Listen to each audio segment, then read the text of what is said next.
খানায় কাবার চত্বরে উপরে উঠে বেলাল যখন আজান দেয়, ওই দিন 10,000 সাহাবীর সাথে আরো 4,000 কাফের মুসলমান হইছে। ওই মক্কা বিজয়ের দিন নবীজির হাতে কালিমা পড়ে, বলেন না সুবহানাল্লাহ।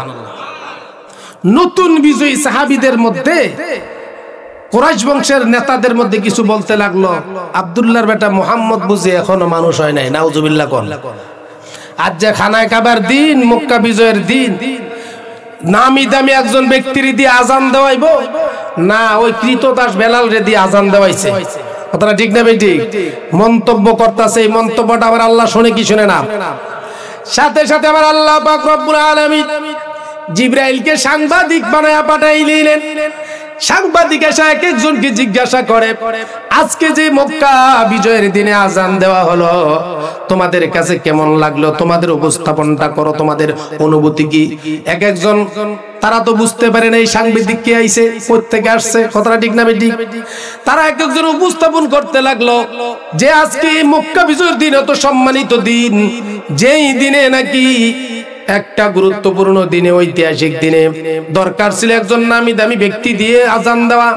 হয়তোবা আবু বকর, ওমর, উসমান, আলী দিত, কোনো সমস্যা ছিল না, কিন্তু একজন চিত্তদাসকে দিয়ে আজান দিয়েছে, এটা আমাদের দিলের মধ্যে আঘাত করেছে। একজন দুইজনের কাছে জিজ্ঞাসা করে, হঠাৎ করে যাইয়া জিজ্ঞাসা করলেন আবু সুফিয়ানের কাছে।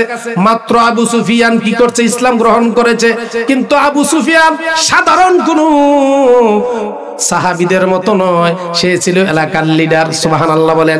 যদিও নতুন ইসলাম গ্রহণ করেছে, আবু সুফিয়ানকে যখন জিজ্ঞাসা করা হলো, আবু সুফিয়ান কথা না বলে ডাক দিয়া কয়, আমি অসুস্থ মানুষ, আমি কোনো কথার জবাব দিতে পারবো না। বলেন না সুবহানাল্লাহ। Sunnah of Madina, the Islamic YouTube channel.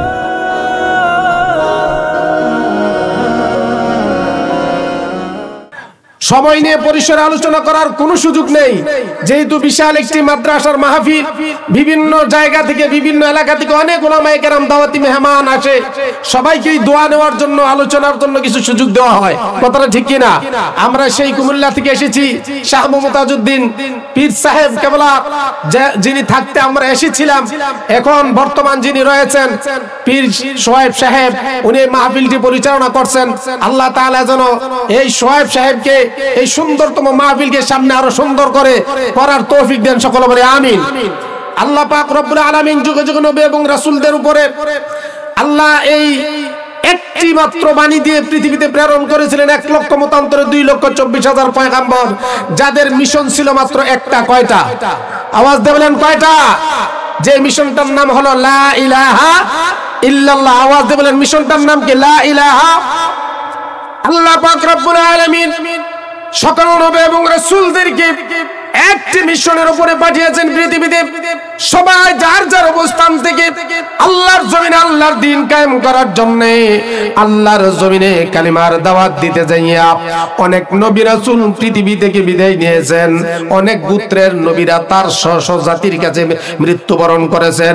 ইহুদিরা 70,000 নবীদেরকে গলা কেটে জবাই করেছেন একমাত্র তাওহীদ এবং রিসালাতের দাওয়াত দেওয়ার কারণে, আল্লাহর তাওহীদের দাওয়াত দেওয়ার কারণে। কথাটা ঠিক কিনা? শুধু তাই নয়, সর্বশেষ নবী আপনার আমার নবী সাইয়্যিদুল মুরসালিন রাহমাতাল লিল আলামিন হুজুর নূর সাল্লাল্লাহু আলাইহি সাল্লাম 570 খ্রিস্টাব্দে মক্কার কুরাইশ বংশে হাতিমি গোত্রে আব্দুল্লাহ রেহম থেকে মা আমিনার উদরে পৃথিবীতে যখন আগমন করলেন, আল্লাহ পাক রব্বুল আলামিন শৈশব থেকে কৈশোর, আস্তে আস্তে যৌবনে পদার্পণ এবং 40 যখন পদার্পণ হয়ে যায়, আল্লাহ পাক রব্বুল আলামিন আমার রাসূলের উপরে নবুয়তি দান করে কোরআন নাজিল করে দিলেন। বলেন না সুবহানাল্লাহ। কোরআন নাজিল করতে যাইয়া আমি আজকে আপনাদের সামনে যে সূরাটা সূরাতুর রহমান তেলাওয়াত করেছি, সূরাতুর রহমান এই সূরাটা কোরআনের সিরিয়াল নাম্বার হলো 55 নম্বর সূরা। এই সূরাটার মধ্যে 78টি আয়াত আছে। এই সূরাটার মধ্যে একটা আয়াত আছে ফাবিআইয়ি আলাই রাব্বিকুমা তুকাযযিবান। বারংবার এই আয়াত এসেছে। আল্লাহ পাক রব্বুল আলামিন ডাক দিয়ে পৃথিবীর মানুষদেরকে বারবার বলেছেন, তোমরা আমি আল্লাহর কোন কোন নিয়ামতকে অস্বীকার করবা, বলেন না সুবহানাল্লাহ। ফাবিআইয়ি আলাই রাব্বিকুমা তুকাযযিবান, এই একটা সূরার মধ্যে 78টা আয়াতের মধ্যে আল্লাহ পাক রব্বুল আলামিন 31 বার এই একটা আয়াতকে বারংবার উচ্চারণ করেছেন, বলেন না সুবহানাল্লাহ। কয়বার আসছে একটা আয়াত? 31 বার। শুধু তাই নয়, আল্লাহ পাক রব্বুল আলামিন মানুষদেরকে বোঝানোর জন্য, জানানোর জন্য এমন একটি সূরা পৃথিবীতে নাযিল করেছেন কোরআনের মধ্যে, যেই সূরাটাকে কোরআনের সংবিধান সঙ্গীত বলা হয়, জাতীয় সঙ্গীত বলা হয়। যেই সূরাটা আমার আল্লাহ নিজে জান্নাতীদের সামনে কাল কঠিন হাসরের ময়দানে নিজে সূরাতুর রহমান তেলাওয়াত করবেন, বলেন না সুবহানাল্লাহ। এই সূরাটা এমন একটি প্রাককালে, এমন একটি সময়ে নাযিল হয়েছে মুসলমান এবং যখন ইসলামের শুরুর দিকে আল্লাহ রাসূল সাল্লাল্লাহু আলাইহি ওয়াসাল্লাম যখন প্রথম অবস্থায় বললেন তোমরা আল্লাহর ইবাদত করো, কাফের মুশরিক বেঈমানেরা আমার রাসূলের বিরোধিতা করা আরম্ভ করলো। কারণ তারা তারা কি করত? লাত উজ্জা হুবলের পূজা করত। তারা যখন আমার রাসূল ডাক দিয়া বলল তোমরা এক আল্লাহর পূজা করো, লা শারিকা আল্লাহ, আল্লাহর সাথে কাউকে শরীক করো না, ইন্না শিরকা লা যুলমুন আযীম, তোমরা যদি আল্লাহকে ব্যতীত অন্য কারো কাছে মাথা নত করো এটা শিরিক হবে। শিরিক হওয়ার কারণে তোমরা কাফের মুশরিক বেঈমান হইয়া জাহান্নামের আগুনে চিরস্থায়ী জাহান্নামী হয়ে যাবে, বলেন না নাউযুবিল্লাহ। এই কথা বলার পরে কিছুদিন পরে যখন আল্লাহ রাসূল সাল্লাল্লাহু আলাইহি সাল্লাম ডাক দিয়ে বললেন তোমরা রহমানের ইবাদত করো, ও দুনিয়ার বান্দারা তোমরা আল্লাহর ইবাদত করো, রহমানের ইবাদত করো। কাফের মুশরিক বেঈমানরা ডাক দিয়ে বলতে লাগলো এতদিন মুহাম্মদ বলছে আল্লাহর ইবাদত করো, এখন আবার বলতাছে যে রহমানের ইবাদত করো। মুহাম্মদ বুঝি পাগল হয়ে গেছে? বুঝা গেছে আমাদের যেমন অতিরিক্ত খোদা আছে মুহাম্মদেরও বুঝি অতিরিক্ত খোদা আছে, বলেন না নাউযুবিল্লাহ। আল্লাহ রাসূল ডাক দিয়ে বললেন না, আমি যে আল্লাহর ইবাদতের কথা বলেছি তোমাদেরকে ইবাদত করার জন্য, তোমরা সেই আল্লাহর নাম হচ্ছে জাতি নাম, আর রহমান নাম হচ্ছে আল্লাহর সিফতি গুণবাচক নাম, বলেন না সুবহানাল্লাহ। কাফের মুশরিক বেঈমানরা বুঝতে চায় না। আমার রাসূলের সাথে এই কথাটা নিয়ে বারবার ডিনাই করা আরম্ভ করলো, বারবার কথা কাটাকাটি আরম্ভ করলো। আল্লাহ পাক রব্বুল আলামিন ডাক দিয়ে বললেন জিবরাইল যাও যাও, আমার রাসূলের সাথে তারা তর্ক বিতর্ক করতেছে, আমার রাসূলের কথাকে তারা বুঝতে চায় না, আমার রাসূলের কথা তারা মানতে চায় না। আমি আল্লাহ, আমার নাম আল্লাহ, আমি আল্লাহর নামই রহমান, আমি আল্লাহর নামই রহিম। জোরে জোরে বলেন সুবহানাল্লাহ। কাফেররা যেহেতু বুঝতে চায় না, যাও যাও আমার রাসূলের কাছে যাইয়া সূরাতুর রহমান নাজিল কইরা তাদেরকে জানাইয়া দাও, যখন সূরাতুর রহমান তাদের সামনে তেলাওয়াত করবে তারা জ্ঞানী গুণী বুদ্ধিমতী ছিল, তারা বুঝে যাবে অবশ্যই এটা লাইসা হাযা কালামুল বাশার, দুনিয়ার সাধারণ কোন মানুষের ভাষা নয়, অদৃশ্য এক মালিক আল্লাহর ভাষা ছাড়া আর কারো ভাষা নয়। কথাটা ঠিক কিনা?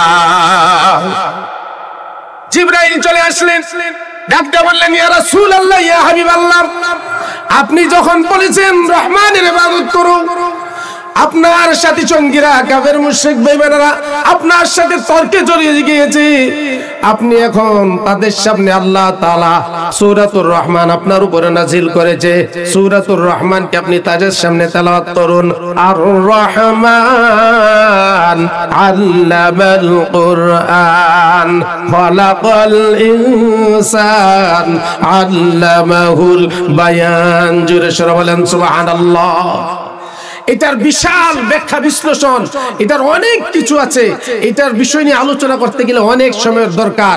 যেহেতু টাইম মেনটেন করে দেওয়া হয়েছে, পরবর্তী বক্তা চলে আসবে, এখানে মানে সব কিছু গুছায় বলার কোনো সুযোগ নাই। আপনারা বুঝতেই পারছেন আমি অনেক তাড়াহুড়ো করে কথা বলছি, শুধু মূল সংক্ষেপ একটু যতটুকু পারছি ততটুকুই বলবো বক্তা আসার আগ পর্যন্ত। আলহামদুলিল্লাহ বলেন। আল্লাহ পাক রব্বুল আলামিন এই সূরা যখন নাজিল করে দিলেন, আল্লাহ রাসূল সাল্লাল্লাহু আলাইহি সাল্লাম সাহাবীদের সামনে এই সূরা তেলাওয়াত করলেন। সাহাবীদের সামনে সূরা তেলাওয়াত করার পরে আল্লাহ রাসূল ডাক দিয়ে বললেন, কে আছো রে, এই সূরাতুর রহমানটাকে কাবা ঘরের সামনে যাইয়া তেলাওয়াত করতে পারবা? কোন সাহাবী উঠে না। আব্দুল্লাহ ইবনে মাসউদ নামে যুবক একজন সাহাবী, অল্প বয়সের, সে লাফ দিয়ে ওইটা ডাক দিয়ে কয়, ইয়া রাসূলুল্লাহ, ইয়া হাবিবাল্লাহ, আপনি যদি অনুমতি দেন আমি খানায় কাবা বাইতুল্লাহর সামনে গিয়া সূরাতুর রহমান তেলাওয়াত করতে চাই। বলেন না সুবহানাল্লাহ। কারণ তখনকার অবস্থা ভালো ছিল না, ইসলামের দাওয়াত গোপনে গোপনে চলছিল। মাত্র দুই একজন গুটি কয়েক মুসলমান হয়েছে। এখন পর্যন্ত মুসলমানদের অবস্থা তেমন একটা সুবিধাজনক না। আল্লাহ রাসূল আব্দুল্লাহ ইবনে মাসউদকে কি নির্দেশ দেন না, আবার দ্বিতীয়বার ডাক দিয়ে বললেন, কে আছো রে, এই সূরাতুর রহমান কে যাইয়া খানায় কাবা বাইতুল্লাহর সামনে তেলাওয়াত করতে পারবা? আব্দুল্লাহ ইবনে মাসউদ দ্বিতীয়বার দাঁড়ায় গেলেন। দ্বিতীয়বার দাঁড়ায় যাওয়ার পরে আল্লাহ রাসূল ডাক দিয়ে বললেন, আব্দুল্লাহ ইবনে মাসউদ, তুমি যুবক সাহাবী, অল্প বয়স, তুমি কি পারবা? তোমার উপরে আঘাত আসতে পারে। আব্দুল্লাহ ইবনে মাসউদ ডাক দিয়ে বলল, ইয়া রাসূলুল্লাহ, ইয়া হাবিবাল্লাহ, আল্লাহর কোরআনের জন্য জীবন দিব, তারপরও আমরা ঈমান দিতে রাজি না। বলেন না সুবহানাল্লাহ। এখনো যারা বর্তমান বিশ্বে বাংলাদেশে ইসলাম এবং কোরআন সুন্নাহর কথা বলে, তাদের উপর অত্যাচার স্টিম রুলার চালানো হয় কি হয় না? আওয়াজ দিয়ে বলেন। এখন এই অবস্থা আছে না? আল্লাহ রাসূল সাল্লাল্লাহু আলাইহি সাল্লাম আব্দুল্লাহ ইবনে মাসউদকে বললেন, ঠিক আছে যাও, খানায়ে কাবা বাইতুল্লাহর সামনে যাইবা, কিন্তু সতর্কতা অবলম্বন করে তুমি সূরাতুর রহমান তেলাওয়াত করবা। আব্দুল্লাহ ইবনে মাসউদ খানায়ে কাবা বাইতুল্লাহর সামনে গেলেন, যাইয়া সূরাতুর রহমান তেলাওয়াত করা আরম্ভ করলেন। কিছুক্ষণ পরে শয়তান আবু জাহেল শুনতে পাইলেন খানায়ে কাবা বাইতুল্লাহর সামনে দাঁড়াইয়া কে জানি কোরআন তেলাওয়াত করে। বলেন না সুবহানাল্লাহ। আবু জাহেলের শরীরের মধ্যে আগুন জ্বলে গেল। কিরে, আমার এই এলাকার মধ্যে কোরআন তেলাওয়াত করে এত বড় সাহস কারাই দিল? তাকে এত বড় স্পর্ধা কে দিল? এত বড় সাহস সে কোথায় পাইল? আবু জাহেল দৌড়াই আসছে, আয়েশা আব্দুল্লাহ ইবনে মাসউদকে ডাক দিয়ে বলল, কোরআন তেলাওয়াত বন্ধ করো। এই অত্র এলাকার মধ্যে কাবা করে খানায় কাবার চত্বরের মধ্যে, এটা আমার এরিয়া, এইখানের মধ্যে কোরআন তেলাওয়াত করা যাবে না। আব্দুল্লাহ ইবনে মাসউদ কোরআন তেলাওয়াত বন্ধ করে না। এই যখন আব্দুল্লাহ ইবনে মাসউদ কোরআন তেলাওয়াত বন্ধ করে না, তখন আবু জাহেল এত বড় মানুষ শক্ত হাত দিয়া ডান কানের মধ্যে এত জোরে আঘাত করলেন, আব্দুল্লাহ ইবনে মাসউদের কানের পর্দা ফেটে রক্ত পিনকি দিয়ে বের হওয়া আরম্ভ করলো। আব্দুল্লাহ ইবনে মাসউদ ছোট মানুষ, কান্না করতে করতে বেহুশ হয়ে মাটিতে পড়ে গেলেন। কিছুক্ষণ পরে আবার সুস্থ হলেন।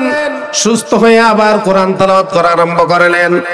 আব্দুল্লাহ ইবনে মাসউদ যখন আবারও কোরআন তেলাওয়াত করে, আবু জাহেল আয়েশা আবার বারংবার নিষেধ করে। আব্দুল্লাহ ইবনে মাসউদ কোরআন তেলাওয়াত বন্ধ করে না। বন্ধ না করার কারণে বাম গালের মধ্যে আরেকটা থাপ্পড় দিয়া তার বাম কানের পর্দা ফাটিয়ে দিলেন। রক্তে রঞ্জিত হয়ে গেল। আবারও বেহুশ হয়ে আব্দুল্লাহ ইবনে মাসউদ পড়ে গেলেন মাটিতে। আস্তে আস্তে করে উঠে কান্না নিয়া রক্ত জোড়া অবস্থায় আল্লাহ রাসূল সাল্লাল্লাহু আলাইহি সাল্লামের দরবারে আব্দুল্লাহ ইবনে মাসউদ হাজির হয়ে গেলেন। কান্নারত অবস্থায় চোখের পানি টপটপাইয়া পড়ে, দুই কান দিয়া রক্ত দিয়া ঝরঝর করে পড়তেছে। আব্দুল্লাহ ইবনে মাসউদ কান্দে। আমার রাসূল দেখিয়া দেখিয়া, সাহাবীর এই করুণ অবস্থা দেখিয়া আমার রাসূলও সাহাবীর কষ্টে কষ্ট পাইয়া নিজেও কান্দে। বলেন না সুবহানাল্লাহ। আল্লাহ রাসূল ডাকতে বলেন, আব্দুল্লাহ ইবনে মাসউদ, আমি তো তোমাকে আগেই বলেছিলাম আমাদের অবস্থা, আমাদের পরিস্থিতি আমাদের অনুকূলে না, কিন্তু তুমি তারপরও আল্লাহর কোরআন তেলাওয়াত করেছো।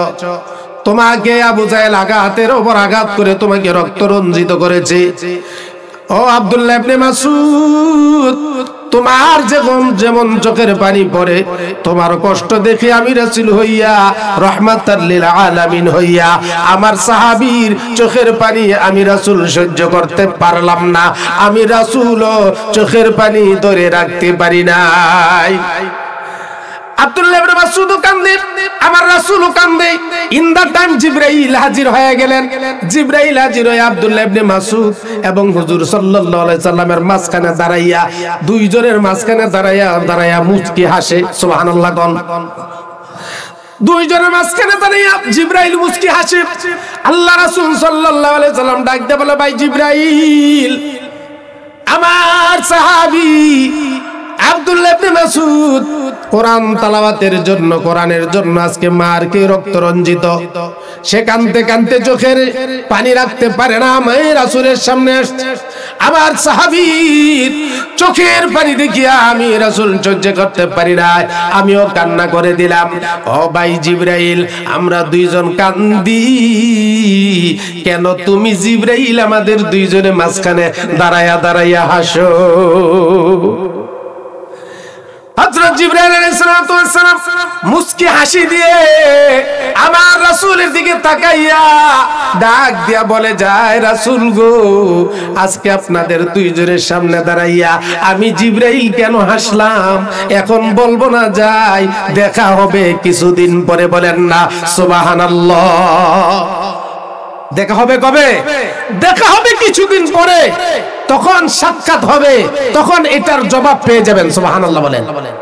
যুগ যুগ ধরে যারা কোরআন এর বিরুদ্ধে গিয়েছে, কোরআনের পক্ষে যারা কথা বলেছে, আর কোরআনের বিরুদ্ধে যারা ছিল, অবশ্যই অত্যাচারী স্টিম রুলার তাদের উপরে চালানো হয়েছে, যারা কোরআনের সপক্ষে কথা বলেছে। কথাটা ঠিক কিনা?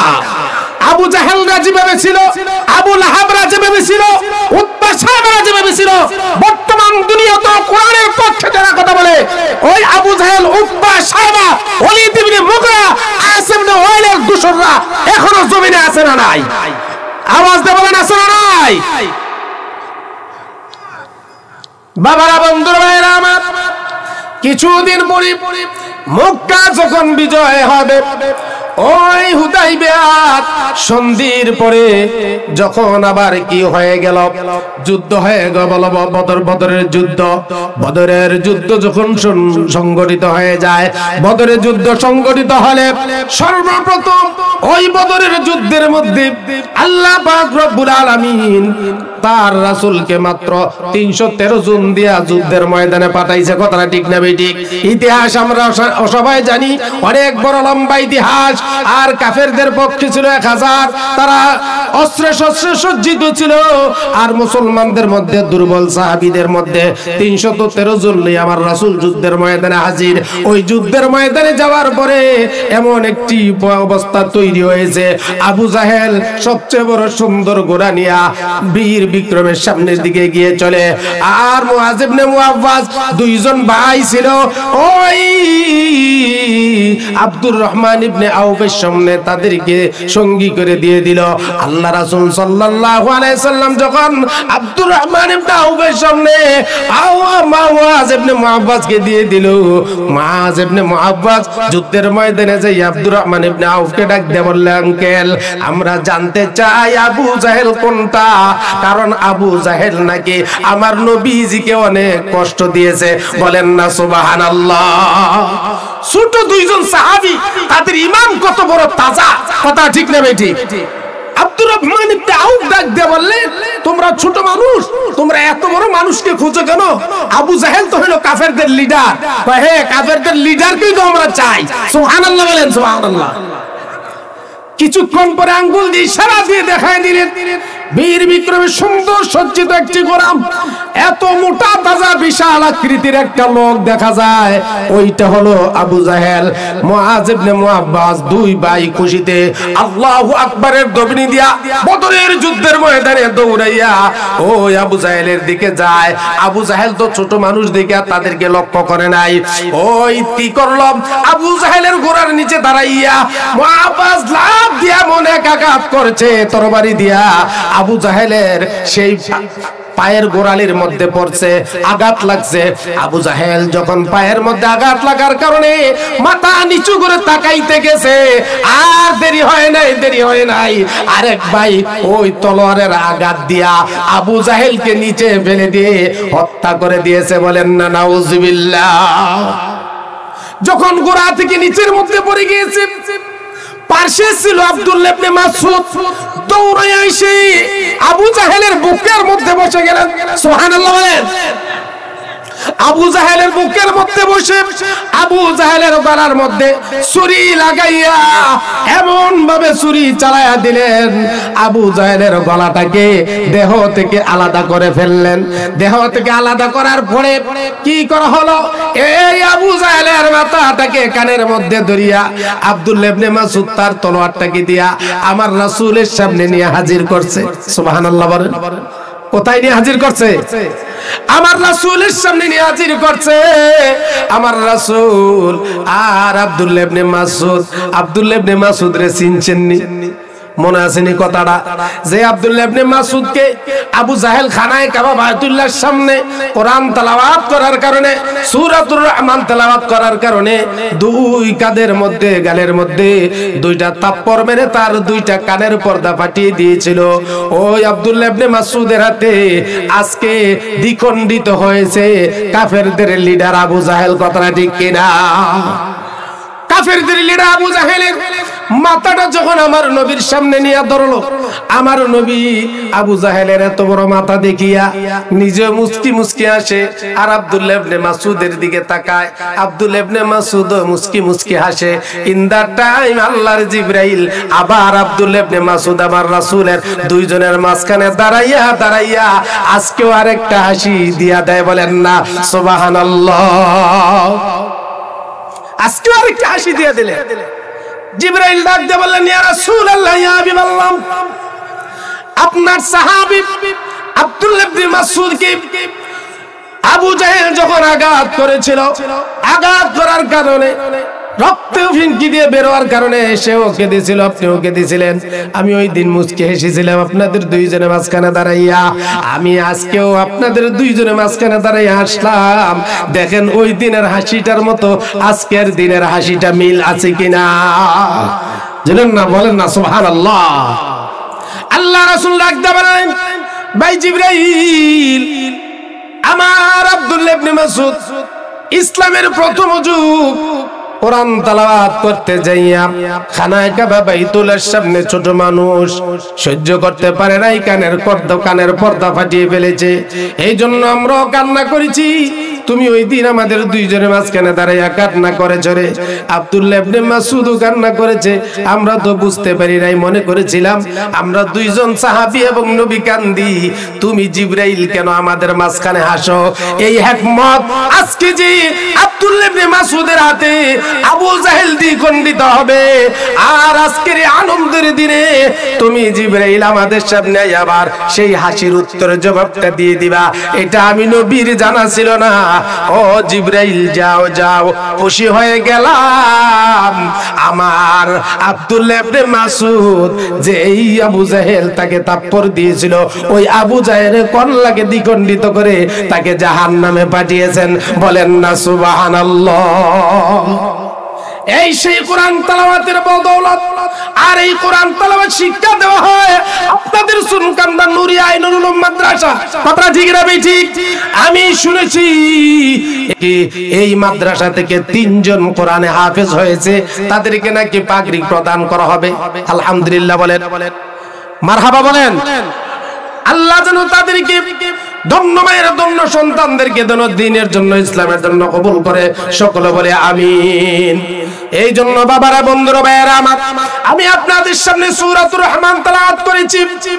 ওই সময় সূরাতুর রহমান, আল্লাহ তাআলা সূরাতুর রহমানে আল্লাহ তাআলা কি জবাব দিলেন? কাফের মুশরিক বেঈমানরা যখন বুঝতে পারলো না যে রহমানকে, আল্লাহ পাক রব্বুল আলামিন 114টি সূরা আছে, সকল সূরার মধ্যে সবচেয়ে সর্বপ্রথম এই সূরাতুর রহমান তার নামকরণ দিয়া, সর্বপ্রথম আয়াত দিয়া এই সূরার নামকরণ করা হয়, আর আল্লাহর নাম দিয়া এই সূরা শুরু করা হয়। বলেন না সুবহানাল্লাহ। আল্লাহ পাক রব্বুল আলামিন জানিয়ে দিলেন আর রহমান, আমি হইলাম রহমান যিনি তোমাদেরকে দান করে দিলাম আল্লামাল কুরআন। জোরে সরে বলেন সুবহানাল্লাহ। যিনি আমি তোমাদেরকে কোরআন নাজিল করে দিলাম, নাজিল তোমাদেরকে কোরআন শিক্ষা দেওয়ার জন্য বললাম।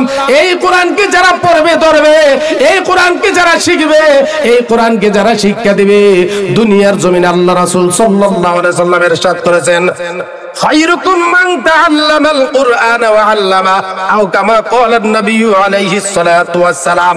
কোরআন শরীফ যারা শিখবে এবং শিখাবে তারা হলো আকাশের নিচে জমিনের উপরে সবচেয়ে নামী এবং দামি এবং সবচেয়ে সম্মানী ব্যক্তি। বলেন না সুবহানাল্লাহ। আমরা তো বর্তমান সময়ে পৃথিবীতে যাদের টাকা আছে, যাদের পয়সা আছে, ধন দৌলত, যাদের আমারত বিল্ডিং বড় বড় আছে, যাদের শিক্ষাগত যোগ্যতা বেশি, আমরা তাদেরকে সবচেয়ে বেশি সম্মান দেই। কথাটা ঠিক কিনা? কথা বলে না, কথাটা ঠিক না বেটি? কিন্তু আল্লাহ এবং তার রাসূল কি বলেন? আল্লাহ কোরআনের মধ্যে বলেন, ইন্নামা ইয়াখশাল্লাহা মিন ইবাদিহিল উলামা। আমি আল্লাহকে সবচেয়ে বেশি ভয় করে আকাশের নিচে জমিনের উপরে তারা যারা ইলম শিখেছে, কোরআন শিখেছে এবং যারা আলেম, তারা আমি আল্লাহকে সবচেয়ে বেশি ভয় করে। বলেন না সুবহানাল্লাহ। শুধু তাই নয়, যারা কোরআন শিখবে এবং শিখাবে এই পৃথিবীর মধ্যে তারা সবচেয়ে দামি। শুধু তাই নয়, আল্লাহ রাসূল সাল্লাল্লাহু আলাইহি সাল্লাম বলেছেন, একজন কোরআনে হাফেজ যে হবে, পরিপূর্ণ আমলদার হবে, সে কোরআনে হাফেজ যদি পরিপূর্ণ হইয়া মৃত্যুবরণ করতে পারে, হাসরের ময়দানে যেই 10 জন জাহান্নামী হয়ে যাবে, ওই 10 জন জাহান্নামীকে হাফেজ কোরআন সুপারিশ করিয়া জাহান্নাম থেকে মুক্ত করে সরাসরি জান্নাতে ঢুকাই দেওয়ার ক্ষমতা আমার আল্লাহ তাআলা হাফেজে কোরআনকে দিয়ে দিবে। বলেন না সুবহানাল্লাহ। দাম কম না বেশি? আওয়াজ দিয়ে বলেন না, দাম কম না বেশি? কিন্তু আজকে দেখা যায় মাদ্রাসায় পুরো ছাত্রদেরকে আমরা মূল্যায়ন করতে চাই না, মাদ্রাসায় পুরো ছাত্রদেরকে আমরা সম্মান দিতে চাই না, আমরা তাদেরকে অবহেলা করি, অন্য দৃষ্টিতে চাই। না না, তারাই এই দুনিয়াতে সর্বপ্রথম কোরআনের সুন্নাহগুলো এবং রাসূলের হাদিসগুলো, কোরআনগুলো যখন তেলাওয়াত করে বড় রাত্রে উঠিয়া, আর পৃথিবীর মানুষগুলো যখন ঘুমায়, যখন পাখিগুলো ঘুমায়, কোরআন হাফেজ কোরআনের পাখিগুলো বড় রাত্রে 4টা বাজে উঠিয়া কোরআন তেলাওয়াত যখন শুরু করে দেয় রহমতের সময়, তখন আল্লাহ পাক রব্বুল আলামিন তাদের জীবনের সগীরা গুনাহ maaf করে দেন, তাদের বাবা মার গুনাহগুলো maaf করে দেন, তাদের আত্মীয়-স্বজনের গুনাহগুলো maaf করে দেন। অন্ধকার কবরে তাদের আত্মীয়-স্বজন আপনজন যারা আছে তাদের কবরে আযাব আল্লাহ তাআলা কিয়ামত পর্যন্ত maaf করে দেন। বলেন না সুবহানাল্লাহ। কিসের বরকতে? কোরআন তেলাওয়াতের বরকতে। কিসের বরকতে? আপনারা যে মাদ্রাসাটা পরিচালনা করছেন বা আপনাদের এই এলাকার যে মাদ্রাসাটা আছে, শাহ মুতাজউদ্দিন সাহেব স্যার এই মাদ্রাসাটা পরিচালনা করে গেছেন। এখন ওনার ভাই পীরে কামেল হযরত মাওলানা মুফতি শফিকুল ইসলাম সাহেব উনিও পরিচালনা করতেছেন। তাতে আপনারা খুশি না বেজার? হ্যাঁ, শোয়েব সাহেব এই মাদ্রাসা পরিচালনা করতেছেন সবাইকে নিয়ে মাহফিল সহ, আপনারা তাতে খুশি না বেজার? এই মাদ্রাসার দিকে আপনাদের খেয়াল থাকবে তো ইনশাআল্লাহ? নাকি শুধু মাহফিল করা পর্যন্তই শেষ? নাকি শুধু মাহফিল করে একদিনে শেষ হয়ে গেলে চলবে না? মাদ্রাসা যাতে সুন্দরভাবে চলে ওই দিকে আমাদের সকলের দৃষ্টি রাখতে হবে, খেয়াল রাখতে হবে। কথাটা ঠিক না বেঠিক? মাদ্রাসার সাথে যাদের সম্পর্ক থাকবে, উলামায়ে কেরামের সাথে যাদের সম্পর্ক থাকবে, মাদ্রাসার তালিবুল ইলমের সাথে যাদের সম্পর্ক থাকবে, আমল কম হতে পারে। আপনার আমল নামায় আমল যদি কমও থাকে, হাসরের ময়দানে আল্লাহ পাক রব্বুল আলামিন আলেমের সাথে সম্পর্ক হওয়ার কারণে, কোরআনের সাথে সম্পর্ক হওয়ার কারণে আল্লাহ তাআলা আপনাকে আমাকে নাজাতের ফয়সালা করে দিতে পারে কি পারে না? এই জন্যই আল্লাহ বলে দিলেন আর রহমান আল্লামাল কুরআন, আমি হইলাম রহমান, দান করলাম আল কোরআন। জোরে সরে বলেন না সুবহানাল্লাহ। খলাকাল ইনসান, সৃষ্টি করলাম আমি মানুষকে, যেই মানুষগুলো কোরআন তেলাওয়াত করবে, শিখবে। আল্লামাহুল বায়ান, বাজান, যারা এই কোরআনের প্রচার প্রসার করবে, যারা বয়ান করবে মানুষের কাছে, তারা এই কোরআন এবং রাসূলের সুন্নাহগুলোকে বয়ান করবে, মানুষের দ্বারে কাছে প্রচার করবে। বলেন না সুবহানাল্লাহ। বললেন কে? আওয়াজ দিয়ে বলেন, বললেন কে? আল্লাহ পাক রব্বুল আলামিন এই সূরাতুর রহমান দিয়ে পৃথিবীর মানুষকে একটা বার্তা দিলেন, দুনিয়ার মানুষেরা তোমরা শুনে রাখো, মায়ের গর্ভে যখন তোমরা ছিলা, তোমরা কোনো কথা বলতে পারো নাই, পৃথিবীতে আগমন করেছো, কথা বলতে পারো নাই। আস্তে আস্তে শৈশব থেকে কৈশোরে, আস্তে আস্তে যখন তুমি ছোট থেকে বড় হয়েছো, আমি আল্লাহ পাক রব্বুল আলামিন আল্লামাহুল বায়ান, কথা বলার সুযোগ আমি আল্লাহ তাআলা তোমাকে করে দিয়েছি। কথাটা ঠিক না বেঠিক? কারণ আমি যদি তোমাকে কথা বলার সুযোগ করে না দিতাম, তুমি কোনোদিন কথা বলতে পারতা না। তোমাকে যদি কথা বলার সুযোগ করে না দিতাম, তুমি তোমার ভাব প্রকাশ করতে পারতা না। তোমাকে যদি আমি কথা বলার সুযোগ করে না দিতাম, তুমি তোমার মনের ইচ্ছাকে কারো কাছে প্রকাশ করতে পারতা না। কথাটা ঠিক না বেঠিক? এই জন্য আল্লাহ পাক রব্বুল আলামিন বলেন আল্লামাহুল বায়ান, আমি আল্লাহ পাক রব্বুল আলামিন মানুষকে বয়ান করার, কথা বলার সুযোগ দিয়েছি। বলেন না সুবহানাল্লাহ। এখন সুযোগটা কেন দিয়েছেন? দেওয়ার কারণ আছে না নাই? কথা বলেন, আছে না নাই? আল্লাহ যে কথা বলার সুযোগ দিয়েছেন, এর আগে কথাগুলো বলছেননি? খলাকল ইনসান আল্লামাহুল বায়ান, আমি মানুষকে সৃষ্টি করেছি, সৃষ্টি করার পরে তাকে বাক শক্তি, স্বাধীনতা, কথা বলার যোগ্যতা আমি দান করেছি। আল্লামাল কুরআন, দ্বিতীয় আয়াতের কথাকে আল্লাহ প্রচার এবং প্রচার করার জন্য, কোরআনকে মানুষের কাছে, ধারে কাছে পৌঁছে দেওয়ার জন্য, নিজে শিখার জন্য এবং অন্যকে শিক্ষা দেওয়ার জন্য। বলেন না সুবহানাল্লাহ। তাহলে এই বিষয়টা এই মাদ্রাসার সাথে, কোরআনের সম্পর্কের সাথে, আলোচনার সাথে মিল আছে না নাই? কথা আওয়াজ দিয়ে বলেন, মিল আছে না নাই? তাহলে কি আমরা কোরআন শিখবো নাকি ছাড়বো? কোনটা? আওয়াজ দিয়ে বলেন। আমাদের কোরআন শিক্ষা দরকার আছে না নাই? আমাদের প্রত্যেকের কোরআন শিক্ষা দরকার আছে। আল্লাহ রাসূল সাল্লাল্লাহু আলাইহি সাল্লাম বলেছেন, কারণ শুধু সূরাতুল ফাতিহা এবং সূরাতুল ইখলাস যদি বাবা মায়ের কবরের পাশে দাঁড়িয়ে কোনো সন্তান পড়ে, 40 বছর পর্যন্ত আবার আল্লাহ তাআলা তার বাবা মায়ের কবর আযাব বন্ধ করে দেয়। সুবহানাল্লাহ বলেন। তাহলে কোরআন তেলাওয়াতের পাওয়ার আছে না নাই? কথা বলে না, পাওয়ার আছে না নাই? আজকে অনেক সময় দেখা যায় নিজেরা কোরআন শরীফ পড়ে না, নিজেরাও পারে না, নিজের সন্তানদেরকেও পড়ায় না। School English medium, Bangla medium এবং স্কুল কলেজ ইউনিভার্সিটিতে পড়ান, সমস্যা নাই, শিক্ষিত করান, কিন্তু আগে তার ভিতরে কোরআন ঢুকাইতে হবে। কথাটা ঠিক না বেটি? কোরআনের শিক্ষা তাকে শিক্ষিত করতে হবে। আর না হয় আপনাকে কি করবেন? আপনি যত বড় শিক্ষিত তাকে বানান না কেন, আপনাকে বৃদ্ধাশ্রমে যেতে হবে। কথা ঠিক না বেটি? মাদ্রাসার ছাত্ররা কখনো বাবা মাকে বৃদ্ধাশ্রমে দেয় না। ডক্টর, ইঞ্জিনিয়ার, পাইলট, ব্যারিস্টার যারা, তাদের বাবা মা কি বৃদ্ধাশ্রমে পাওয়া যায়। কথাটা ঠিক না বেটি? বড় বড় সচিব, তাদের বাবা মা বৃদ্ধাশ্রমে। কথাটা ঠিক কিনা? কারণ কি? তারা এমন ভাবে শিক্ষায় শিক্ষিত করেছে, কোরআন থেকে দূরে রেখেছে। কোরআন শিক্ষায় শিক্ষিত হলে নাকি মানুষ জঙ্গি হয়। নাউজুবিল্লাহ বলেন। কোরআন শিক্ষায় শিক্ষিত হলে নাকি জঙ্গি হয়, ইসলাম শিক্ষায় শিক্ষিত হলে নাকি জঙ্গি হয়। কখনো সম্ভব না। ইসলাম কখনো জঙ্গিকে সমর্থন করে না। জঙ্গি একটা উগ্রবাদী সংগঠন, যে ইসকন, তারা হচ্ছে জঙ্গি। ইসকন মুসলমানদের বিরুদ্ধে, কোরআন সুন্নাহর বিরুদ্ধে, তারা নিজেরা জঙ্গি হয়ে তাদের অপবাদটাকে মুসলমানদের উপরে তারা অপপ্রচারের মাধ্যমে চালিয়ে দিতে চায়। কথা ঠিক না বেটি?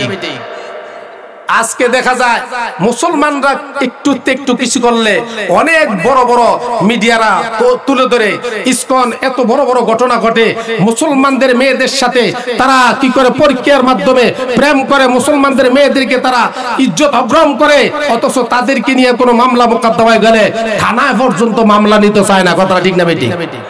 কথা কয় না, ঠিক না বেটি?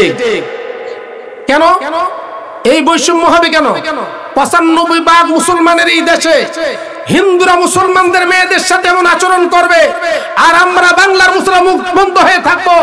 মুসলমান ওসি, ডিসি, এসপি এবং দারোগা তারা হিন্দুদের পক্ষে কাজ করতে চায়। কথা ঠিক না বেটি? আমরা এই বাংলাদেশের 95% মুসলমানের এই দেশে আমরা স্পষ্টভাবে বলে দিতে চাই, ইসকন নামে কোনো সংগঠন বাংলাদেশে থাকতে পারবে না। হিন্দুত্ববাদী উগ্রবাদী ইসকন নামে সংগঠনকে বাংলাদেশ থেকে বিতাড়িত করতে হবে, কথা ঠিক কিনা? কারণ মুসলমান কখনো উগ্রবাদকে প্রশ্রয় দেয় না, মুসলমান কখনো জঙ্গিবাদকে প্রশ্রয় দেয় না। ইসলাম হচ্ছে শান্তির ধর্ম, ইসলাম হচ্ছে সাম্যের ধর্ম। ইসলাম কখনো অন্য মানুষকে কষ্ট দেয় না, কথা ঠিক না বেটি?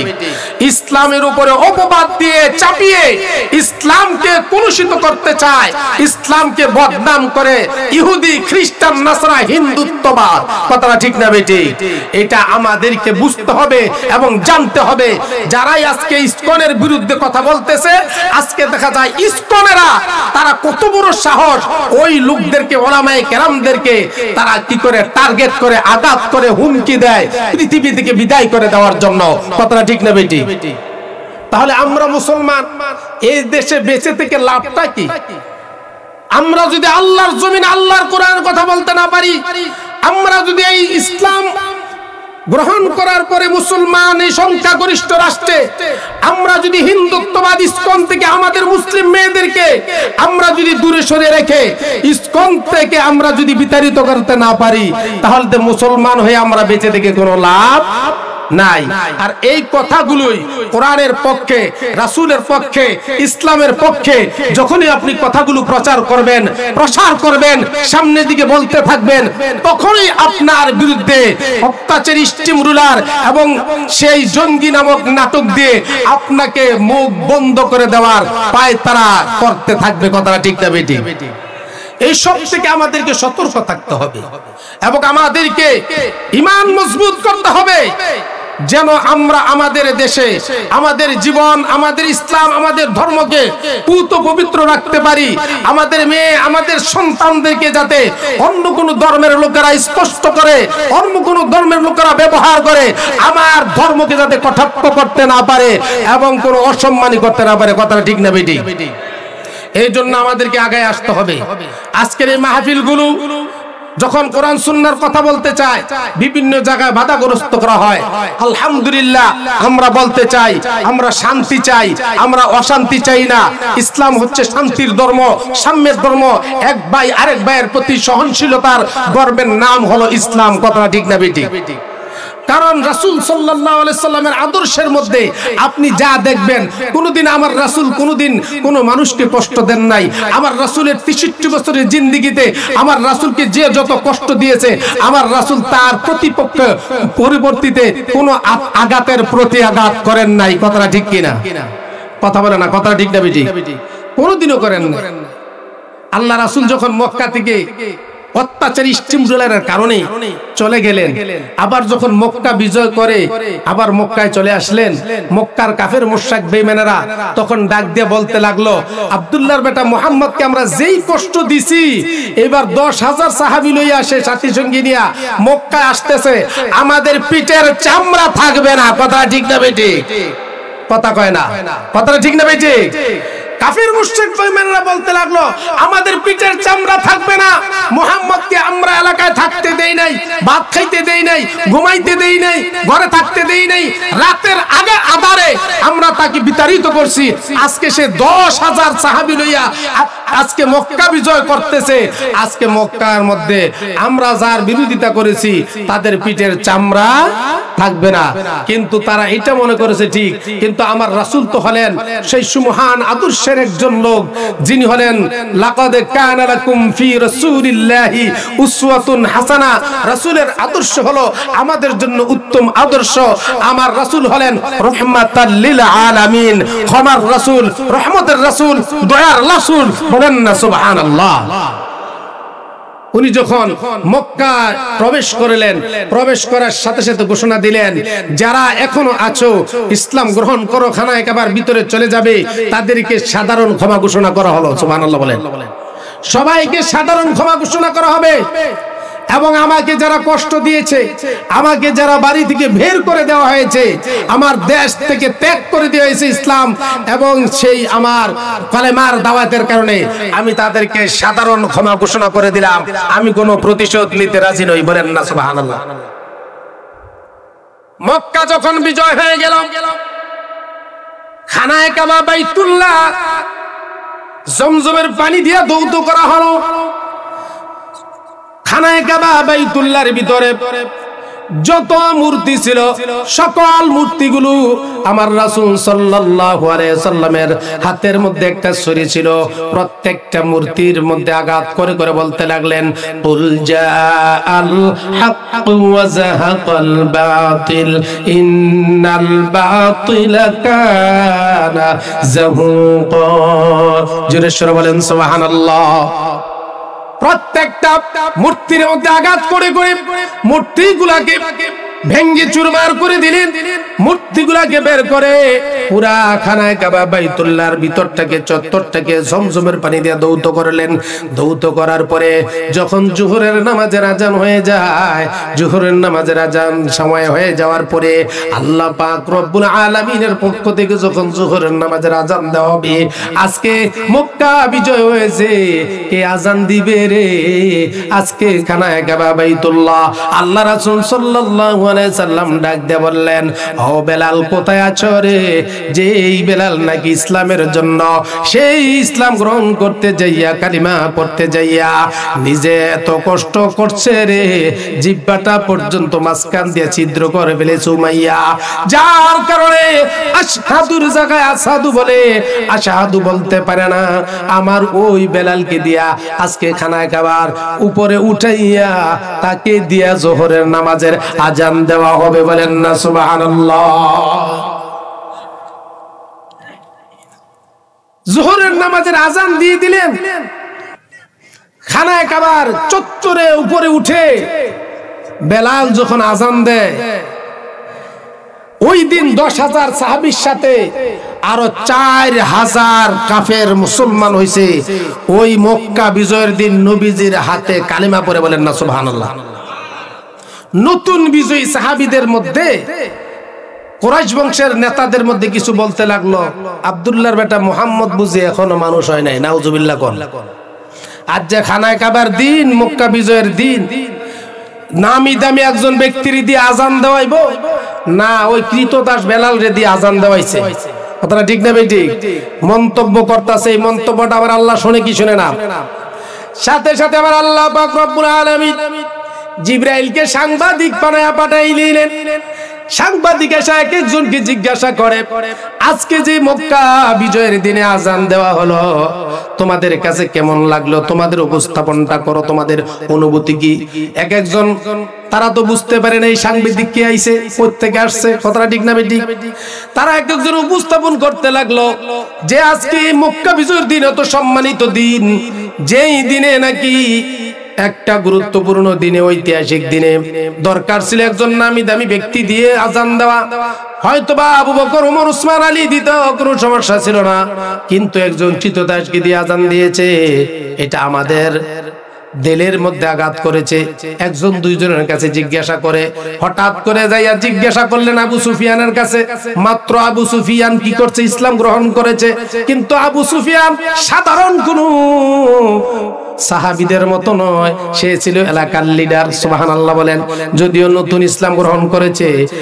আবু সুফিয়ানকে যখন জিজ্ঞাসা করা হলো, আবু সুফিয়ান কথা না বলে ডাক দিয়া কয়, আমি অসুস্থ মানুষ, আমি কোনো কথার জবাব দিতে পারবো না। বলেন না সুবহানাল্লাহ। যখন সাক্ষাৎ শেষ, সাথে সাথে জিবরাইল আমার আল্লাহ পক্ষ থেকে আমার রাসূলের কাছে হাজির হয়ে গেছে। আমার রাসূলের কাছে হাজির হয়ে ডাক দেয়া কয়, ইয়া রাসূলুল্লাহ, ইয়া হাবিবাল্লাহ, আপনি যে ওই বেলালকে দিয়ে আজকে মক্কা বিজয়ের দিনে আজান দেওয়াইছেন, আপনি কি সাহাবীদের সাথে পরামর্শ করেন নাই? কয়, কেন গো আল্লাহ? কয়, করেন নাই। আপনার কিছু সাহাবীরা আপনার এই বিলালকে দিয়ে আজান দেওয়ার কারণে তারা আপনার বিরোধিতা করেছে, বেলালের বিরোধিতা করেছে। সাথে সাথে আল্লাহর রাসূল সাল্লাল্লাহু আলাইহি সাল্লাম কাবার চত্বরের মধ্যে সকল সাহাবীদেরকে ডাকলেন। ডাক দিয়ে বললেন, ও সাহাবীরা, দাঁড়াও দাঁড়াও, আমি বেলালকে দিয়ে আজান দেওয়ার কারণে কে আছো রে? আজকে তোমরা বিরোধিতা করেছো, তার বিরুদ্ধে কথা বলেছো, কেউ বলতে চায় না। আমার রাসূল হঠাৎ করে ডাক দিয়ে বললেন, তোমরা যদি নিজেরা না দাঁড়াও, আমি তোমাদের নাম ঘোষণা করবো এক এক করে। নতুন সাহাবীরা দুইজন দাঁড়িয়ে গেছে। ডাক দিয়ে কই, ইয়া রাসূলুল্লাহ, ইয়া হাবিবাল্লাহ, আমরা তো বুঝতে পারি নাই আজকে মক্কা বিজয়ের দিন বেলালকে দিয়ে আজান দেওয়াইছেন। পাইছেন, আমরা কথা বলেছি ঠিক, এটা যে এই সাথে সাথে আপনার কাছে আল্লাহর পক্ষ থেকে জিবরাইল খবর নিয়ে আসবে এটা আমাদের জানা ছিল না, আপনি আমাদেরকে মাফ করে দেন। আল্লাহ রাসূল ডাকতে বললেন,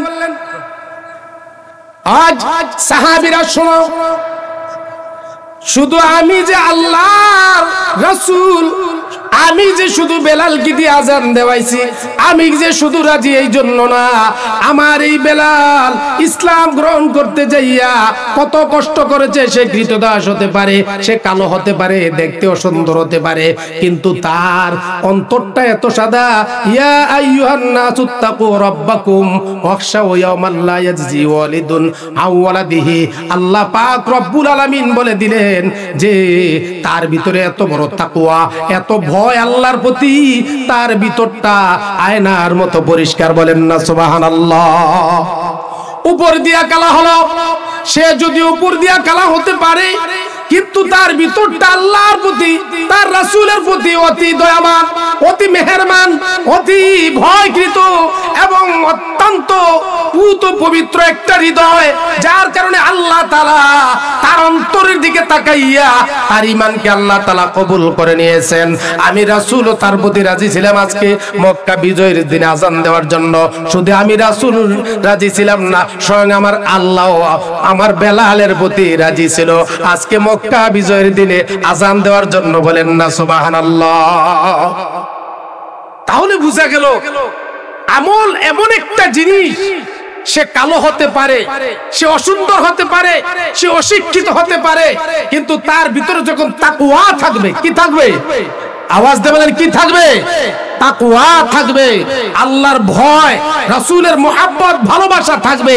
ওই লোকটা হতে পারে টাকা পয়সাহীন, হতে পারে অর্থহীন, হতে পারে অশিক্ষিত মূর্খ, হতে পারে অসৌন্দর্য, কিন্তু আল্লাহর কাছে সে সবচেয়ে বড় দামি। কারণ হলো সে আল্লাহকে অত্যন্ত ভয় করে, রাসূলকে মুহাব্বত করে, জান দিয়ে, জীবন দিয়ে, ঈমান দিয়ে। কথাটা ঠিক না বেটে? তাহলে আমরা আমার আল্লাহকে ভয় করতে রাজি আছি না নাই? আমার রাসূলকে মুহাব্বত করতে রাজি আছি না নাই? যদি আল্লাহর জান্নাতে যেতে হয় অবশ্যই অবশ্যই আল্লাহকে ভয় করতে হবে, রাসূলকে মুহাব্বত করতে হবে। কথাটা ঠিক না বেটি? আমি যেই কথাটা বলতেছিলাম, আল্লাহ রাসূল সাল্লাল্লাহু আলাইহি ওয়াসাল্লামের আদর্শ এবং চরিত্র এত সুন্দর, কারণ আমার রাসূল কোনোদিন আঘাতের কোনো প্রতি আঘাত করেন নাই। যত মায়ের মেরেছেন কাফের মুশরিক বেঈমানেরা, আমার রাসূল কি কোনোদিন তাদের বিপরীতে আমার রাসূল তাদেরকে কোনো গালি দিয়েছেন? কথা বলেন, গালি দিয়েছেন? কোনদিন গালি দেন নাই, কোনো আঘাত করেন নাই। এবং কোন উপকারের পরবর্তী কোন মানুষকে উপকার করে তার পক্ষ থেকে এটার কোনো যাজাও নিতেন না। বলেন না সুবহানাল্লাহ। একদিনের একটা কাহিনী, মক্কার মধ্যে মিশর থেকে এক লোক আসছে উট বিক্রি করার জন্য। কি করার জন্য? উট বিক্রি করার জন্য। মিশর থেকে মক্কায় যখন উট বিক্রি করার জন্য একটা লোক আসছে, ওই দিন ওই আবু জাহেল গেছে উট কেনার জন্য বাজারও। নেতারা যায় না, মাঝে মধ্যে যায়নি? গিয়েই দেখে উটটা খুব সুন্দর দেখা যায়। ডাক দিয়ে জিজ্ঞাসা করলো উটের মালিক কে? বলল আমি। বলল তোমার বাড়ি কোথায়? বলল আমার বাড়ি মিশরে। তোমার উটের দাম কত? মনে করেন বলল বর্তমান বাজারে 100 দিরহাম। কত দিরহাম? বলল ঠিক আছে, যদি তোমার উটের দাম 100 দিরহাম হয় তাহলে আমার এই উটটা পছন্দ হয়েছে, বাড়িতে নিয়ে যাও। বলল টাকা? বাড়িতে যাওয়ার পরে। আমাদের এলাকার মধ্যে অনেক আছে নেতা নেত্রী বা বিভিন্ন পর্যায়ে বাজারে গেলে অনেক কিছু কেনাকাটা করলে টাকা নেয় না, কিনা বাড়িতে পৌঁছে দিও, বিকালবেলা অফিসের থেকে বা বাড়ির থেকে টাকা নিয়ে আইসো, এমন বলে কি বলে না? অনেকে আছে না? তখনও ছিল আবু জাহেল, নেতারা এমন করতো বাজারে যাইয়া তারা টাকা নিত না, যে জিনিসটা পছন্দ হইতো ওইটা তারা নিয়ে আসতো, বলতো পরে গিয়ে টাকাই না। মিশরের লোকটা যখন উটটা নিয়ে বাড়িতে চলে আসলেন, আবু জাহেলের বাড়িতে আসার পরে বলল গাছের সাথে বাঁধো। গাছের সাথে বাঁধার পরে বলল আমার টাকা দেন, আমি চলে যাব বাড়িতে। আবু জাহেল কাঁদা ফিরে ডাক দিয়া কয়, ওদের টাকা নিবা নাকি জান লইয়া বাড়িতে যাইবা? কোনটা? ব্যবহারটা কি ভালো হয়েছে না খারাপ হয়েছে? কথা কয় না। মিশরের লোকটা ডাক দিয়ে বলল, আপনি বললেন বাড়িতে আসলে টাকা দিবেন, এখন আমাকে বলতেছেন উটের দাম নিব নাকি আমি জানলে বাড়িতে যাব? আবু জাহেল ডাক দিয়ে বলল, তুমি যদি উটের টাকা নিতে হয় তাহলে বাড়ি যাইতে পারবা না, উটের টাকা না নিলে সুস্থভাবে বাড়িতে যাইতে পারবা। ওই লোকটা ভাবলো, বুঝেছি আমার বাড়িটা মিশরে, আমাকে যদি এখানে মেরে ফেলা হয় আমার স্ত্রী পুত্র সন্তানরা আমাকে পাবে না, যার কারণে আমাকে যদি না পায় আমার স্ত্রী পুত্র সন্তান চলতে খুব কষ্ট হবে। আমার জান লইয়া যাই, ছেলে মেয়ে স্ত্রী পুত্র লইয়া চলবো, উট গেলে গেছে। কথাটা ঠিক না বেটি? কিন্তু কিছুক্ষণ যাওয়ার পরেই আবু জাহেলের দুইজন স্বাস্থ্য ভাইয়ের সাথে দেখা হওয়ার পরে ডাক দিয়ে জিজ্ঞাসা করে, কোথায় গেছিলেন? কয় যে ওই বাড়িতে গেছিলাম। কয় কেন? কয় আমার ওট আনছিলাম বিক্রি করার জন্য, কিন্তু এই বাড়ির লোক ওট আনছে, আমার ওটের টাকা দেয় না, ওটের টাকা চাওয়ার কারণে আমাকে হুমকি দিয়েছে। তারা ডাক দিয়ে আমরা যদি ওটের দাম লইয়া দিতে পারি, কয় ওটের দাম যদি লইয়া দিতে পারেন আপনারা যা মনে চায় তা আমারে দিয়ে দিয়েন। কয় ঠিক আছে, তোমরা দুপুরে আইসো। দুপুরে আসার পরে ডাক দিয়া কয়, না টাকা লইতে পারি নাই। মিশরের লোকটা কয়, চাচা তোমার বড় ভাই যেহেতু এমন, আর তোমরা তো এর চেয়ে ভালো হবে না, ওই যেহেতু বাটপার সিটার চোর ডাকাত, তোমরাও তো এর মতন। ওই কথাটা ঠিক না বেটি? ওই লোকটা ফিরে আবার চলে যাচ্ছে। আর কিছু দূর যাওয়ার পরে দেখা হয়ে গেছে রাহমাতুল লিল আলামিনের সাথে। সুবহানাল্লাহ বলেন। কিন্তু সে তো আর চিনে না রাহমাতুল লিল আলামিনকে। আমার রাসূল সাল্লাল্লাহু আলাইহি সাল্লাম ওই লোকটার হাঁটা দেখিয়া, ওই লোকটার চেহারার দিকে তাকাইয়া বুঝতে পারলেন পেরেশানি তো একটা লোক দেখা যায়। আমার রাসূল তার দিকে তাড়াহুড়া করে এসে আসলেন। আয়েশা ডাক দিয়ে বললেন, ভাই তোমার বাড়ি কোথায়? কয় আমার বাড়িটা মিশরে। কয় এখানে আসছে কেন, কারণটা কি? কয় আমি আসছিলাম মক্কার বাজারে আমার একটি উট নিয়া। কয় এখন কি হয়েছে? কয় যে ওই বাড়িটা যে দেখা যায়। কয় হ্যাঁ। কয় চিনেননি? কয় চিনি। কয় কি হয়েছে? কয় বাড়ির মালিক আমার কাছ থেকে উট আনছে, এখন আমার আর উটের দাম দেয় না, আমাকে হুমকি দেয়। কয় চলো তোমার উটের দাম দেয়া দেই। কয় আপনি কই লোকটাকে চিনেন? কয় হ্যাঁ চিনি। কয় কি লাগে? কয় চাচা। কয় চাচা যেমন বাতিজা এর চেয়ে বেশি ভালো হবে। কথাটা ঠিক না বেটি? মানে হ্যাঁ সিরিয়ালের ডাক হইতাছে কি দার জানে কি? কথাটা ঠিক না বেটি? মিশরের লোকটা ডাক দেয়া কয়, এর আগে দুইজন কইছে ভারে নাই, হেরা চাষ তো ভাইই ভারে না, আর আপনি তো বাতিজা, আপনারা তো এর আগেই চান্স দিত না। কথাটা ঠিক না বেটি? আল্লাহ রাসূল ডাক দেয়া বললেন, চলো চলো যাই। অনেক বুঝায় সুঝায় তাকে লইয়া গেলেন। নিয়ে যাওয়ার সময় কিছুক্ষণ যাওয়ার পরে আমার রাসূলের সামনে গিয়া কাউন্টার দিয়া দাঁড়াইছে। ইহুদি লোকটা দাঁড়ায় ডাক দেয়া কয়, দাঁড়ান। কয় কি? কয় আপনি যে ওই আপনার চাচার কাছ থেকে আমারটা ওটের টাকা উদ্ধার করে দিবেন, আমি আপনাকে জানতে চাই। আগেই ফয়সালা করে আলন, আপনি কত নিবেন আর আমারে কত দিবেন। সুবহানাল্লাহ কোন। আমার রাসূল ডাক দেয়া কয়, না না আগে টাকা উদ্ধার করে লই, পরে তুমি হিসাব কইরো। কথাটা ঠিক না বেটি? অনেক বুঝায় সুঝায় তাকে নিয়ে গেছি। আবু জাহেলের বাসার সামনে যাইয়া দেখি আবু জাহেল, উতবা, সাইবা, ওয়ালিদ ইবনে মুগীরা, ইবনে ওয়াইল তাদেরকে নিয়ে মিটিং করতেছে। আর আবু জাহেল, উতবা, সাইবা তারা আবু জাহেলের সামনে বসে কইতাছে, আব্দুল্লাহর বেটা মুহাম্মদকে পাইলে মাইরালামু, সিরালামু, ফাইরালামু, খায়ালামু, এই দেশে থাকতে দিতাম না, এই এলাকায় চলতে দিতাম না, এমন ভাবে কথাবার্তা কইতাছে। এমন সময় গিয়া রাসূল সাল্লাল্লাহু আলাইহি সাল্লাম আবু জাহেলের ঘরের দরজার মধ্যে দাঁড়াইছে। বলেন না সুবহানাল্লাহ। আমার রাসূল আবু জাহেলের দরজা দাঁড়াইতে দেরি, আবু জাহেল শুধু এক নজর আমার রাসূলের দিকে তাকাইছে। এক নজর তাকানোর সাথে সাথে আবু জাহেলের শরীর থেকে গাম ঝরা আরম্ভ হইছে। সুবহানাল্লাহ কোন। এমন ভাবে গাম ঝরতাছে আর থরথর থরথর করে কাঁপতাছে, ঠোঁটগুলো কাঁপতাছে। ওয়ালিদ ইবনে মুগীরা, ইবনে ওয়াইল, উতবা সাহেব ডাক দেয়া কয়, ও নেতা, আপনি না তখন বলেছেন মুহাম্মদকে আপনি এলাকা থাকতে দিবেন না, মারবেন, ধরবেন, ছিড়বেন।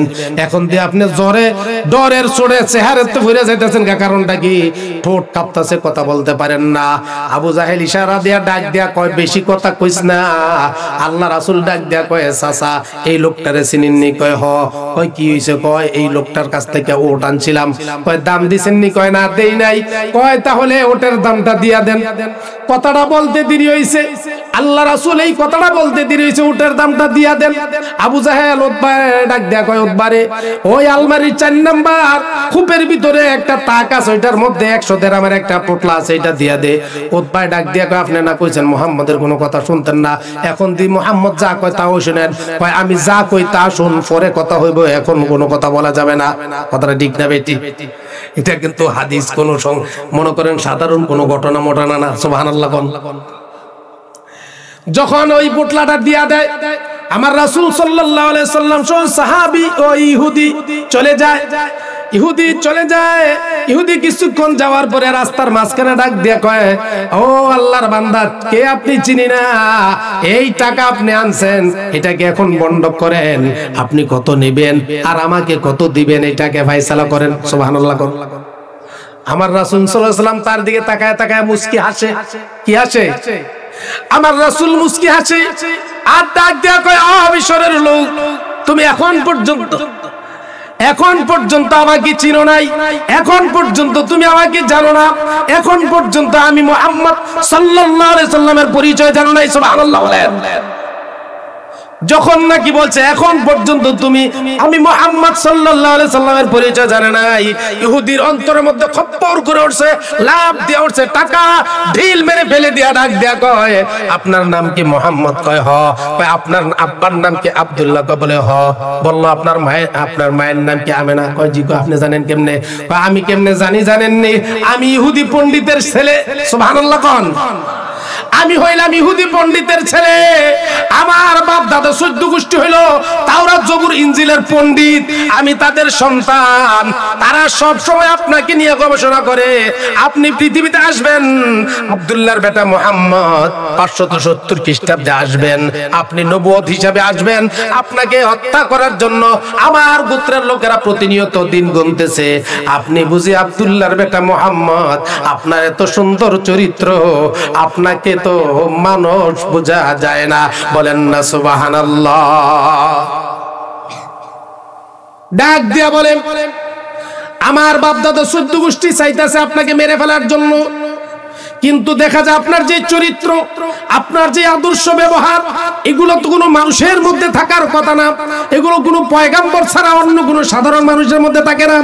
এত বড় আমাকে বিপদ থেকে উদ্ধার করে, এত বড় সহযোগিতা করার পরে আপনি আমাকে কি করলেন না, আমার কাছ থেকে অর্থ নিতে চান না। এরপর আল্লাহ রাসূল সাল্লাল্লাহু আলাইহি সাল্লাম ডাক দিয়ে বললেন, শুধু তাই নয়, এতটুকু সহযোগিতা নয়, তোমাকে মিশর পর্যন্ত তোমাকে নিরাপত্তা দেওয়ার, তোমার বাড়ি পর্যন্ত পৌঁছে দেওয়ার দায়িত্ব আমি মুহাম্মদের। বলেন না সুবহানাল্লাহ। ইহুদি ডাক দেয়া, আমার টাকা দরকার নাই, পয়সা দরকার নাই, আপনি আমাকে পড়ায়া দেন লা ইলাহা ইল্লাল্লাহ মুহাম্মাদুর রাসূলুল্লাহ সাল্লাল্লাহু আলাইহি ওয়াসাল্লাম। ইহুদি ডাক দিয়া বলল, আপনার এই ব্যবহার, আপনার এই আচরণ, আপনার এই সুন্দর চমৎকার, সেই আচরণগুলো তাওরাত জবুর ইনজিলের মধ্যে রয়েছে, যেগুলো নবী রাসূলদের ছাড়া অন্য কারো থাকে না। এই জন্য বুঝেছি আপনি কোনো সাধারণ মানুষ না, আপনি অবশ্যই আল্লাহর পক্ষ থেকে পয়গম্বর। আপনি আমাকে কালিমা পড়াইয়া দেন, মুসলমান বানান। যখন মুসলমান হয়ে গেলেন, আল্লাহ রাসূল বললেন, যাও তুমি তোমার গোত্রের মধ্যে যাইয়া ইসলামের দাওয়াত দিবা, দ্বীনের দাওয়াত দিবা। আস্তে আস্তে এখন পরিচয় দেওয়ার দরকার নাই। সে বলল, না ইয়া রাসূলুল্লাহ, ইয়া হাবিবাল্লাহ, আমি বাড়িতে যাইতে চাই না, আপনি মুহাম্মদ সাল্লাল্লাহু আলাইহি সাল্লামের খাদেম হইয়া খেদমত করতে চাই। বলেন না সুবহানাল্লাহ। আমার রাসূলের আদর্শ দিয়া ইসলাম বিজয় করেছেন, যুদ্ধ করেছেন, ইসলামের বিরুদ্ধে যারা বিভিন্ন সময় কটূক্তি করেছে, কিন্তু ইসলাম বিজয় হয়েছে রাসূলের আদর্শ দিয়া। কথাটা ঠিক না বেটি? কিন্তু ওই যে আবু জাহেল যে মনে করেন ডরে ভয়ে দিয়া দিল, উতবা সাহেব জিজ্ঞাসা করে, আপনি যে দিয়া দিলেন, আপনার বাতিজা কথা আপনি শুনে লাইলেন সাথে সাথে, কারণটা কি? এটা বুঝলাম না, আমাদেরকে খুইলা বলেন। কয় শোনো। আবু জাহেল ডাক দিয়া কয়, আমি মুহাম্মদ যখন আমার গেটের মধ্যে দাঁড়াইছে, আমার গেটের মধ্যে দাঁড়ানোর সাথে সাথে আমি যখন তার দিকে তাকাইছি, যে অবস্থাটা আমি দেখছি, তোমরা সাধারণেরা যদি দেখতা, তাহলে মনে করো পাতলা পায়খানা কইরা কাপড় সুফর ভরায়া লাইতা। কথাটা ঠিক না বেটি? আমি আবু জাহেল এখনো চেয়ারের মধ্যে বসে রয়েছি, তোমরা চেয়ার থেকে ডাইবা গেলা হইলে, চেয়ারে বসা থাকলে হইলে হাত ফিল করে রেখে মারা যাইতা। কারণ আমার ভাতিজা আবু জাহেল যখন আমার গেটের মধ্যে দাঁড়াইয়া আমি আবু জাহেলের দিকে ডাক দেয়া কইছে, চাচা এই লোকটাকে চিনেন কিনা? আমি মুহাম্মাদের দিকে তাকানোর সাথে সাথে দেখতে পাইলাম মুহাম্মাদের দুই সাইডে এত বড় বড় দুইটা অজগর সাপ দেখা যায়, এত বড় বড় নিঃশ্বাস ফালাইতাছে, আর খালি আমার দিকে দাওয়া দিতেছে। আমি যদি একটা কথা আমার ভাতিজা মুহাম্মদের ব্যতিক্রম করতাম, ওই অজগর সাপগুলো একটা নিঃশ্বাস টান দিয়া তাদের পেটের ভিতরে আমার মতো আবু জাহেলকে ডুবাইয়া লাইতো। কথাটা ঠিক কিনা? কম ঠেলায় আমি মুহাম্মদরে টাকা দিয়া লাই নাই। কথাটা ঠিক না বেটি? যেমন কুকুর তেমন মুগুর পড়লই তো মনে করেন একটা জিনিস হয়। কথাটা ঠিক না বেটি? এই জন্য বাবারা, বন্ধুরা, ভাইয়েরা আমার, যে কথা আমি বলেছিলাম, আমার রাসূল সাল্লাল্লাহু আলাইহি সাল্লামের চরিত্র, আমার রাসূল সাল্লাল্লাহু আলাইহি সাল্লামের আচার ব্যবহার, আমার রাসূল সাল্লাল্লাহু আলাইহি সাল্লামের এত সুন্দর আচার আচরণের কারণে, যেই আচার আচরণের কারণে ব্যবহার দেখিয়া আমার রাসূল সাল্লাল্লাহু আলাইহি সাল্লামকে মক্কার কাফের মুশরিক বেঈমানেরা তারা কি করলো? আল আমিন উপাধি দিয়েছিল। যেই রাসূলের নাম আকাশে আহমদ, জমিনে হইল মুহাম্মদ। আমার রাসূলের সুন্দর চরিত্র আর আচার আচরণ ব্যবহার দেখিয়া মক্কার কাফের মুশরিক বেঈমানেরা ডাক দিয়ে বলতে লাগলো, আব্দুল্লাহর বেটা মুহাম্মদের এত সুন্দর আচার আচরণ, এত সুন্দর আমানতদারি ব্যবহার, আমরা আকাশের নিচে জমিনের উপরে আমাদের জন্মের পরে এত সুন্দর ব্যবহার আর কারো দেখি নাই। কথাটা ঠিক কিনা? আমার রাসূলকে যদি কেউ গালি দিত, আমার রাসূল তার দিকে মুস্কি হাসি দিয়ে তাকাইতেন। কথাটা ঠিক না বেটি? আমার রাসূলকে যদি কেউ আঘাত করত, আমার রাসূল তার দিকে যাইতেন, তার হাতটা ধরতেন, ধরে ডাক দিয়ে বলতেন, ভাই আমাকে আঘাত করেছেন, মনে হয় আপনি কষ্ট পেয়েছেন, ব্যথা পেয়েছেন, মনে কোনো কষ্ট নিয়েন না, আপনি আমাকে ক্ষমা করে দিয়েন। সুবহানাল্লাহ বলেন, সুবহানাল্লাহ। তিনি হলেন রাহমাতাল লিল, আওয়াজ দেবেন, রাহমাতাল লিল। শুধু তাই নয়, এই রাহমাতাল লিল আলামিন বানাইয়া আমার রাসূলকে আল্লাহ তাআলা পৃথিবীতে পাঠাইলেন। আর আমার রাসূলকে যারা অনুকরণ করবে, আমার রাসূলের যারা ইত্তেবা করবে, তিউল্লাহ ওয়া আতিউর রাসূলা ওয়া উলিল আমরি মিনকুম। আল্লাহ বলেন, আমি আল্লাহর ইত্তেবা করে আমার রাসূলের ইত্তেবা যারা করবে, আমার রাসূলের ইত্তেবা করলে আমি আল্লাহর ইত্তেবা করা হয়ে যায়। বলেন না সুবহানাল্লাহ। কিভাবে ইত্তেবা করা হবে? ইত্তেবা এইভাবে করতে হবে, আমার রাসূল যা বলেছেন তা আপনাকে আমাকে মানতে হবে, যা নিষেধ করেছেন তা থেকে আপনাকে আমাকে বিরত থাকতে হবে। আমার রাসূল বলেছেন নামাজ পড়ার জন্য, আমার রাসূল বলেছেন হজ করার জন্য, আমার রাসূল বলেছেন কোরআন শিখার জন্য, আমার রাসূল বলেছেন মাহে রমজানের রোজা রাখার জন্য, আমার রাসূল বলেছেন মিথ্যা কথা থেকে দূরে থাকার জন্য, আমার রাসূল বলেছেন সুদ ঘুষ পরনিন্দা সমালোচনা থেকে দূরে থাকার জন্য, আমার রাসূল বলেছেন জিনা ব্যভিচার থেকে দূরে থাকার জন্য। কথাটা ঠিক না বেটি? কিন্তু আজকের জমিনে দেখা যায় সুদ ঘুষ আছে না নাই সমাজের মধ্যে, বেপরদা আছে না নাই সমাজের মধ্যে, জিনা ব্যভিচার আছে না নাই? আওয়াজ দিয়ে বলেন। প্রত্যেকটা বিষয় সমাজ কলুষিত হয়ে গেছে, সমাজ একবারে গুনাহ অন্যায় অপরাধের দ্বারা ভরপুর হয়ে গেছে। আল্লাহ বললেন, ওয়াতিউল্লাহ ওয়া আতিউর রাসূল, আমার রাসূলের ইত্তেবা করলে আমি আল্লাহর ইত্তেবা হয়ে যাবে। আর আমার রাসূল যদি তোমাকে উম্মত হিসাবে পরিচয় দেয়, আমি আল্লাহ পাক রব্বুল আলামিন পরিচয় দিয়ে তোমাকে জান্নাত দিয়ে দিব। বলেন না সুবহানাল্লাহ। আজকে দেখা যায় আমাদের সমাজের মধ্যে আমরা রাসূলের আদর্শ বাদ দিয়া আমরা খ্রিস্টান, ইহুদি, নাসারা, বৌদ্ধদের আচার আচরণ আমাদের মধ্যে ফিট করি। এমন আছে না নাই? আমাদের যুবকেরা আজকে চুল কাটে বাহিরের খেলোয়াড়দের মতো, নায়কদের মতো। কথাটা ঠিক কিনা? আমরা রাসূলের সুন্নাহ দাড়ি বাদ দিয়া ক্রিম শেভ করি। এমন আছে না নাই?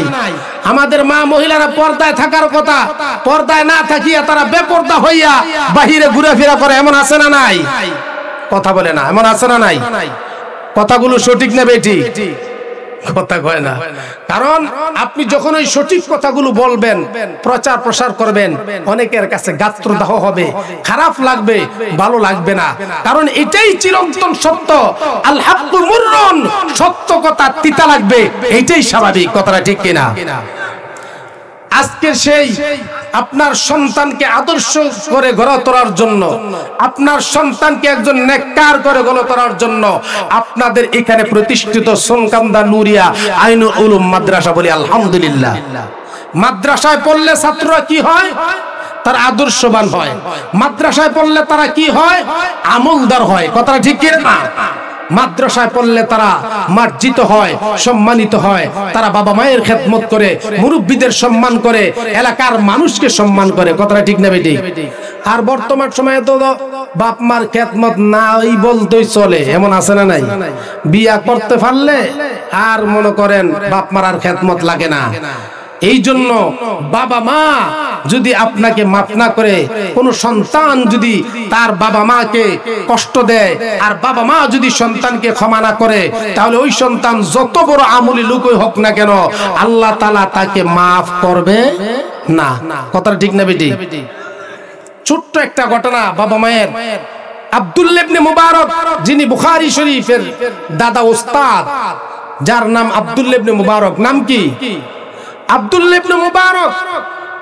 উনি হজ করতেছেন মক্কায়, খানায় কাবা বাইতুল্লাহর একদম মাতাফের ভিতরে, খানায় কাবার চত্বরের ভিতরে একবারে। আব্দুল্লাহ ইবনে মুবারক দেখতেছেন একটা টুকরির মধ্যে একটা লোক কি যেন নিয়া তাওয়াফ করতেছে। আব্দুল্লাহ ইবনে মুবারক ভাবতে লাগলেন, খানা কাবার চত্বরে তো যেই কোন দামি জিনিস, হীরা স্বর্ণ মুদ্রা রেখে দিলে কেউ ধরবে না, নিবে না। কথাটা ঠিক কিনা? কিন্তু একটা টুকরি মাথায় নিয়ে যুবক এখানে তাওয়াফ করতেছে, সে কষ্ট করে কারণটা কি? আব্দুল্লাহ ইবনে মুবারক ওনার তাওয়াফ শেষ হওয়ার পর উনি দাঁড়ায় রইলেন। যুবকটা যখন তাওয়াফ শেষ করলেন, শেষ করার পরে মাকাম ইব্রাহিমের সামনে দাঁড়িয়ে 2 রাকাত নামাজ পড়লেন। নামাজ পড়ার পরে আব্দুল্লাহ ইবনে মুবারক জগৎ বিখ্যাত একজন মুহাদ্দিস ছিলেন, জগৎ বিখ্যাত একজন আল্লাহ ওয়ালা ছিলেন। বলেন আলহামদুলিল্লাহ। তখন উনি যুবকটাকে ডাকলেন, যুবক, খানায় কাবা বাইতুল্লাহর চত্বরে যত দামি জিনিস তুমি রাখো, কেহ ধরবে না, তোমার এটা কেহ নিবে না, চুরি করবে না, চুরি হবে না। কিন্তু দেখা যায় একটা টুকরি তুমি মাথায় নিয়ে তওয়াফ করেছো, কষ্ট করেছো, তোমার এই টুকরির মধ্যে কি জিনিস আছে যে তুমি এটা এখানে রাখার কোনো সুযোগ হয় নাই। যুবক চোখের পানিগুলো ফেলে দিলেন, চোখের পানিগুলো ফেলাইয়া ডাক দিয়ে বললেন, হুজুর, আপনি আমাকে এমন একটা প্রশ্ন করেছেন, যেই প্রশ্নের জবাবটা আমি আপনাকে না দিয়ে পারলাম না। আমি যে টুকরি মাথায় নিয়ে আমি তাওয়াফ করেছি, টুকরিটা খালি টুকরি নয়, এই টুকরির মধ্যে আমার জনম দুঃখিনী অসুস্থ মাকে নিয়ে আমি তাওয়াফ করেছি। বলেন না সুবহানাল্লাহ। বলল কারণটা কি? যুবক বলে, তাহলে হুজুর কাহিনীটা শুনেন। আমার বাড়িটা মক্কা থেকে 300 মাইল দূরে, আসতে যাইতে 3 মাস করে 6 মাস লাগে। আমি যখন হজ করার জন্য নিয়ত করেছি, আমার কাগজপত্র সব কমপ্লিট। আমার মা অসুস্থ, খেদমত করার মতো কোনো মানুষ আমার মা, আমি ছাড়া আর কেহ নাই। আমার মাকে যখন আমি বললাম, মা আমি তো হজ করার জন্য চলে যাব, আমার হজের সব কিছু কমপ্লিট হয়ে গেছে, মা ডাক দেয়া বলল, বাবা তুমি হজে চলে যাইবা, যাইতে 3 মাস লাগবে, আসতে 3 মাস 6 মাস। আমাকে কে দেখবে, কে সেবা করবে, আমাকে কে গোসল করাবে, পবিত্র করবে, কে খাবার দিবে? ও সন্তান, তুমি হজে যাইবা, আমাকে তোমার সাথে করে নিয়ে যাও। সন্তান ডাক দিয়ে বলল, মা আমি যাওয়ার সময় হেঁটে যাব, যাওয়ার প্রাককালে কত নদী পড়বে, কত সাগর পড়বে, কত কিছু পড়বে, আপনাকে আমি কিভাবে নিয়ে পার করব? মা ডাক দিয়ে বললেন, যুবক শোনো, যখন তুমি নদীর পাশে, সাগরের পাশে যাবে, তুমি চক্ষুটা বন্ধ করবে, বন্ধ করে তুমি পানির উপরে পাড়া দিবে, আমি আল্লাহর কাছে দোয়া করব, দেখবা সাথে সাথে আল্লাহ তাআলা তোমাকে নদী সাগর গুলো পার করে দিবে। বলেন না সুবহানাল্লাহ। বাবা মায়ের দোয়া আল্লাহ কবুল করে কি করে না? আওয়াজ দিয়ে বলেন, করে কি করে না? যুবক বলল, ঠিক আছে, তাহলে সবকিছু রেডি করে একটা টুকরি সুন্দর করে বানাইয়া, মাকে গোসল করাইয়া, পবিত্র করাইয়া, টুকরির মধ্যে লইয়া আল্লাহর নামের উপরে খানা কাবা বাইতুল্লাহর দিকে রওনা হয়ে গেলেন। কথাটা বলতেছেন আব্দুল্লাহ ইবনে মুবারকের কাছে। ডাক দিয়ে বলল, হুজুর, তারপরে আমি আমার মাকে নিয়ে আস্তে আস্তে আসা আরম্ভ করলাম। নদী, সাগর, খাল, বিল যা কিছু পড়ে আমি চক্ষুটা বন্ধ করে পানির উপরে পাড়া দিই আর আমার আম্মাকে বলি। আমার আম্মা সাথে সাথে আমার আল্লাহর দরবারে হাত তুলে দোয়া করে। আমি চক্ষুটা বন্ধ কইরা খোলার পরে দেখি আমি নদী পার হয়ে গেছি, সাগর পার হয়ে গেছি। বলেন না সুবহানাল্লাহ। এটা আমার মায়ের দোয়ার বরকত। আব্দুল্লাহ ইবনে মুবারক বলল, তারপরে তখন ওই যুবক ডাক দিয়ে বলল, আব্দুল্লাহ ইবনে মুবারক, আল্লাহর ওলি শুনেন। তারপরে আমি যখন খানায় কাবা বাইতুল্লাহ তাওয়াফ করার জন্য আসি, আমার সাথে সাথে করে আমিও তাওয়াফ করি। আমার মাকে টুকরির মধ্যে করিয়া লইয়া আমার মাকেও একসাথে আমি তাওয়াফ করাই। বলেন না সুবহানাল্লাহ। হুজুর, আমি আপনার কাছে একটা কথা জানতে চাই গো হুজুর। আমার মা আমাকে যে দুধ খাওয়াইছেন, আমি আপনার কাছে জিজ্ঞাসা করতে চাই, আমি যে আমার মাকে 3 মাস হাইটা আনলাম, আবার 3 মাস হাইটা নেব, আবার হজ করাইলাম, এইবার সহ 10 বার, এর আগে আরো 9 বার। বলেন না সুবহানাল্লাহ। এর আগে আরো কয়বার? কথা কয় না, কয়বার? এর আগে আরো 9 বার। শুধু আজকে না হুজুর, এর আগে আরো 9 বার এনেছি আমার মাকে, এইবার সহ 10 বার হয়েছে হজের মধ্যে। আমার মাকে নিয়ে হজ করলাম, খানায় কাবা বাইতুল্লাহ তাওয়াফ করলাম, এই চত্বর ঘুরলাম। হুজুর, আপনার কাছে আমি জানতে চাই, আমি যে মায়ের গর্ভে থেকে আসার পরে মায়ের দুধ পান করেছি, আমার মায়ের দুধের দাম পরিশোধ হয়েছে নি? বলেন না সুবহানাল্লাহ। হুজুর, আমি যে মায়ের দুধ খেয়েছি 2.5 বছরের মতো, 2 বছর 2.5 বছর মা দুধ খাওয়াই আমাকে ছোট কালে লালন পালন করেছে, বড় করেছে। আমি জানতে চাই, আমি যে আমার মাকে 9 বার, আজ এই বছর সহ 10 বার এই হজ করাইলাম, আমার মাকে কষ্ট করে আইনা হাইটা হাইটা আসতে 3 মাস, যাইতে 3 মাস, 6 মাস লাগে, এভাবে হাইটা আইনা 10 বছর 10 বার হজ করাইলাম। এই 10 বার হজ করার বিনিময়ে আমার মাকে কষ্ট করে এইভাবে আনার কারণে, খেদমত করার কারণে আমার আল্লাহ আমার মায়ের দুধের দামটা পরিশোধ করবে কি না? আব্দুল্লাহ ইবনে মুবারক ডাক দিয়ে বললেন, যুবক শোনো, ক্লিয়ার কাট, তোমার মায়ের দুধের দাম 10 বার হজ করাইছো, আসতে চাইতে 6 মাস, 10 বার করাইছো, এর বিনিময়ে তোমার মায়ের যে একটা হাল দুধ আছে, শাল দুধ, সেই শাল দুধের সেই পরিশোধ এখন পর্যন্ত হয় নাই। 2.5 বছর পর্যন্ত দুধ খাইছো তো দূরের কথা, শাল দুধের দামটা পর্যন্ত পরিশোধ হয় নাই। তোমার মা যদি মাফ না করে, আমার আল্লাহও মাফ করবেন না। বলেন না সুবহানাল্লাহ। তাহলে মার দাম আছে না নাই? আওয়াজ দিয়ে বলেন। বাবার দাম আছে না নাই?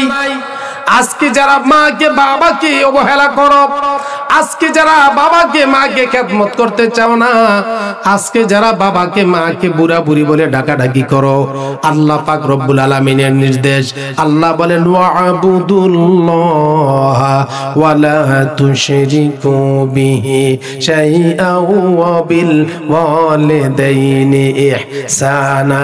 জোরে সরে বলেন সুবহানাল্লাহ। সূরাতুন নিসার 36 নম্বর আয়াত, 5 নম্বর পারার 3 নম্বর পৃষ্ঠার 2 নম্বর লাইনের মধ্যে আল্লাহ পাক রব্বুল আলামিন বলেন, ওয়া'বুদুল্লাহ ওয়া লা তুশরিকু বিহি শাইআন ওয়া বিল ওয়ালিদাইনি ইহসানা।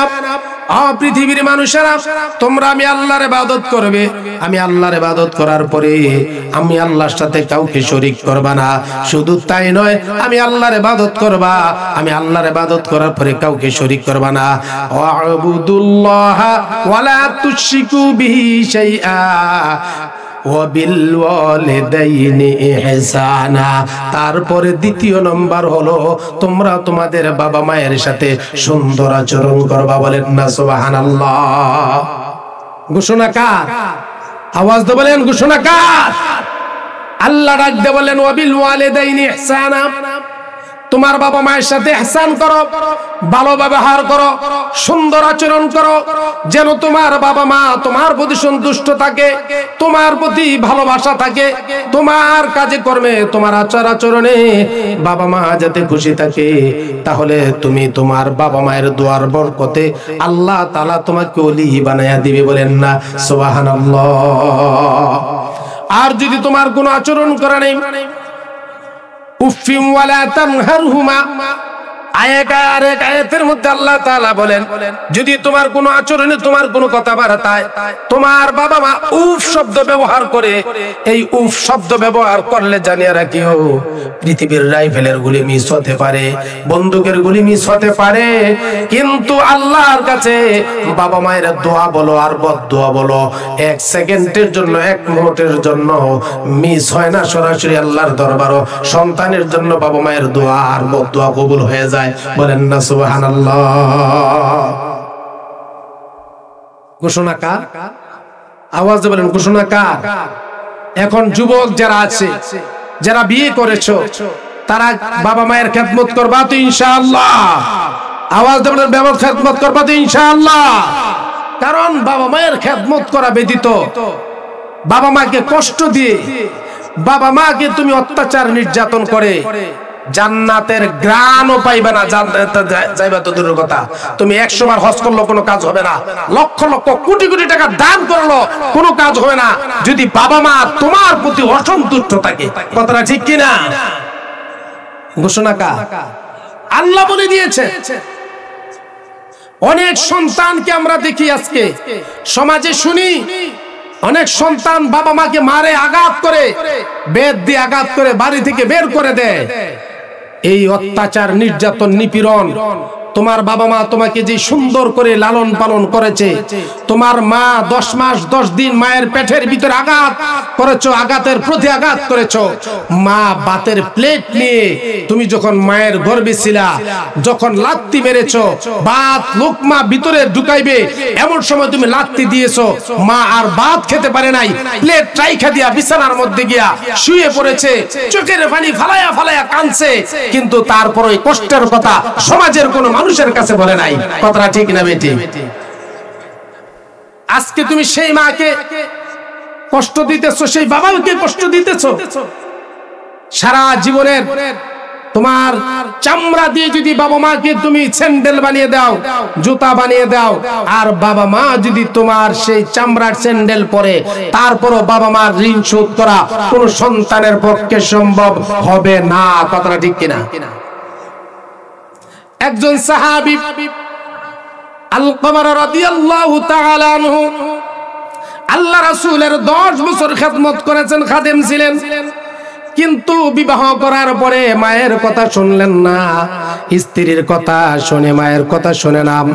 যখন মৃত্যুবরণ করবে তার মুখ দিয়ে কালেমা আসে না।